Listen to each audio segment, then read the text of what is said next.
इस कथा के बिना अधूरा है सोमवार का व्रत। भगवान शिव पूरी करेंगे सभी इच्छाएं।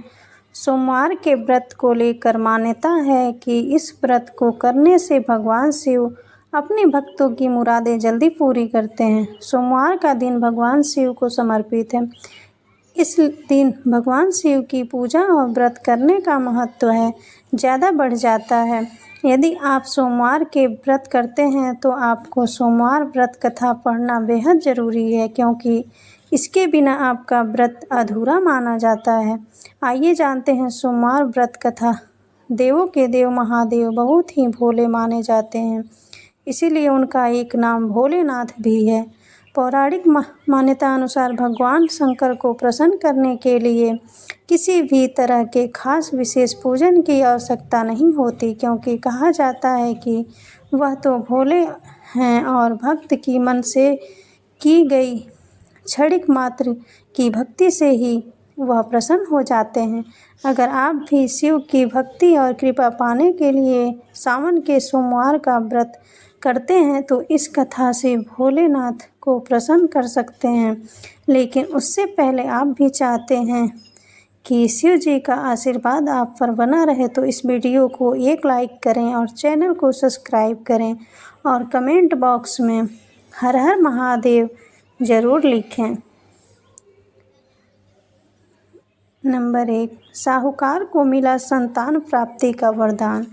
एक बार किसी एक नगर में एक साहूकार था। उसके घर में धन की कोई कमी नहीं थी, लेकिन कोई संतान न होने के कारण वह बहुत दुखी था। संतान प्राप्ति के लिए वह हर सोमवार को व्रत रखता था और पूरी श्रद्धा के साथ शिव मंदिर जाकर भगवान शिव और माता पार्वती की पूजा करता था। उसी भक्ति देखकर एक दिन माँ पार्वती प्रसन्न होकर शिव जी से साहूकार की मनोकामना पूर्ण करने का निवेदन किया। पार्वती जी के आग्रह पर भगवान शिव ने कहा कि हे पार्वती, इस संसार में हर प्राणी को उसके कर्मों का फल मिलता है और जिसके भाग्य में जो हो उसे भोगना ही पड़ता है। लेकिन पार्वती जी ने साहूकार की भक्ति देखकर उसकी मनोकामना पूर्ण करने की इच्छा व्यक्त की। माता पार्वती के आग्रह पर शिव जी ने साहूकार को पुत्र प्राप्त का वरदान तो दिया, लेकिन उन्होंने बताया कि यह बालक 12 वर्ष तक ही जीवित रहेगा। नंबर 2, साहूकार के पुत्र का कुछ ऐसे हुआ विवाह। माता पार्वती और भगवान शिव की बातचीत को साहूकार सुन रहा था, इसीलिए उसे न तो इस बात की खुशी थी और ना ही दुख।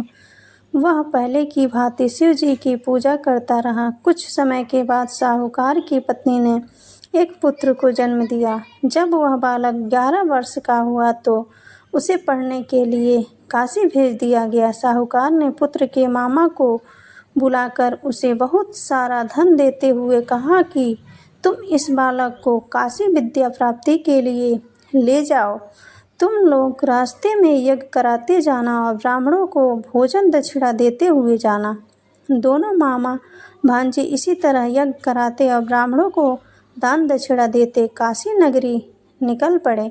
इस दौरान रात में एक नगर पड़ा जहाँ नगर के राजा की कन्या का विवाह था, लेकिन जिस राजकुमार से उसका विवाह होने वाला था वह एक आँख से काना था। राजकुमार के पिता ने अपने पुत्र के काना होने की बात को छुपाने के लिए सोचा, क्यों न उसने साहूकार के पुत्र को दूल्हा बनाकर राजकुमारी से विवाह करा दूं। विवाह के बाद इसको धन देकर विदा कर दूंगा और राजकुमारी को अपने नगर ले जाऊंगा। लड़के को दूल्हा के वस्त्र पहनाकर राजकुमारी से विवाह करा दिया गया। नंबर 3, साहूकार के पुत्र के निकले प्राण।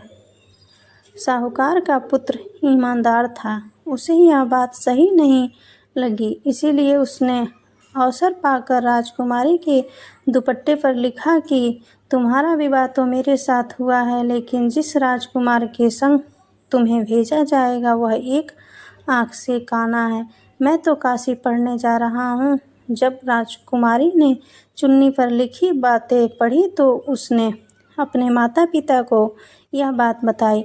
राजा ने अपनी पुत्री को विदा नहीं किया, फिर बारात वापस चली गई। दूसरी ओर साहूकार का लड़का और उसका मामा काशी पहुँचे और वहाँ जाकर उन्होंने यज्ञ किया। जिस दिन लड़का 12 साल का हुआ, उस दिन भी यज्ञ का आयोजन था। लड़के ने अपने मामा से कहा कि मेरी तबीयत कुछ ठीक नहीं है। मामा ने कहा कि तुम अंदर जाकर आराम कर लो। शिव जी के वरदान अनुसार कुछ ही देर में उस बालक के प्राण निकल गए। मृत भांजे को देख उसके मामा ने विलाप करना शुरू किया। संयोगवश उसी समय शिव जी और माता पार्वती उधर से जा रहे थे।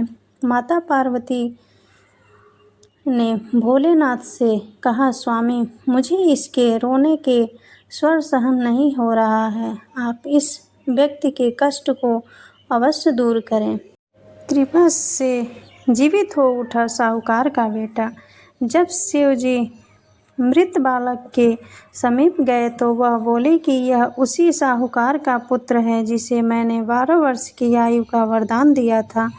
अब इसकी आयु पूरी हो चुकी है। लेकिन मातृभाव से विभोर माता पार्वती ने कहा कि हे महादेव, आप इस बालक को और आयु देने की कृपा करें, अन्यथा इसके वियोग में इसके माता पिता भी तड़प तड़प कर मर जाएंगे। माता पार्वती के पुनः आग्रह पर भगवान शिव ने उस लड़के को जीवित होने का वरदान दिया। शिव जी की कृपा से वह लड़का जीवित हो गया। शिक्षा पूरी करके लड़का मामा के साथ अपने नगर की ओर वापस चल दिया। दोनों चलते हुए उसी नगर में पहुँचे जहाँ उसका विवाह हुआ था। उस नगर में भी उन्होंने यज्ञ का आयोजन किया। उस लड़के के ससुर ने उसे पहचान लिया और महल में ले जाकर उसकी खातिरदारी की और अपनी पुत्री को विदा किया। नंबर 5, सबकी मनोकामनाएं होती है पूर्ण। इधर साहूकार और उसकी पत्नी भूखे प्यासे रहकर बेटे की प्रतीक्षा कर रहे थे। उन्होंने प्रण कर रखा था कि यदि उन्हें अपने बेटे की मृत्यु का समाचार मिला तो वह भी प्राण त्याग देंगे, परंतु अपने बेटे के जीवित होने का समाचार पाकर वह बेहद प्रसन्न हुए। उसी रात भगवान शिव ने साहूकार के स्वप्न में आकर कहा, हे श्रेष्ठी, मैंने तेरे सोमवार के व्रत करने और व्रत कथा सुनने से प्रसन्न होकर तेरे पुत्र को लंबी आयु प्रदान की है। इस प्रकार जो कोई सोमवार व्रत करता है या कथा सुनता है और पढ़ता है, उसके सभी दुख दूर होते हैं और सभी मनोकामनाएं पूर्ण होती है। दोस्तों, वीडियो अच्छी लगी हो तो लाइक और चैनल को सब्सक्राइब ज़रूर करें। धन्यवाद। हर हर महादेव दोस्तों।